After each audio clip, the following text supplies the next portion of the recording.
The overall goal of this technique is to print thin film-like features that are highly congruent in shape and size to an incident laser spot.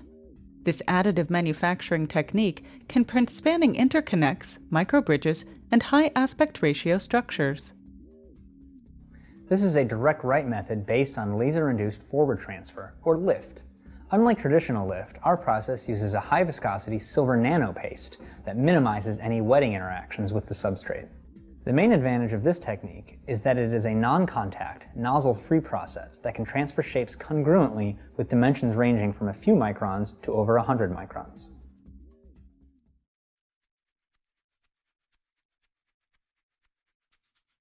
Begin with spreading about 10 milligrams of prepared silver nanopaste into one side of a 2 micrometer deep well etched into a glass slide. This nanopaste is the donor substrate.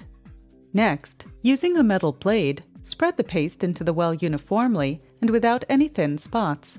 A prepared small well with paste functions as an ink ribbon. Wipe away the excess paste around the well. Next, dry the ink ribbon in a box filled with dry nitrogen. A low humidity environment is required. After 2 or more hours at room temperature, the ink should be ready for printing. For storage up to 1 month, place the well face down onto a glass slide and keep this assembly in a dry nitrogen environment. To test ribbon viscosity, attempt to laser transfer some square voxels. The word voxel refers to a single volumetric element of material.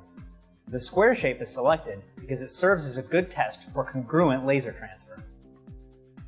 First, prepare the receiver substrate. In this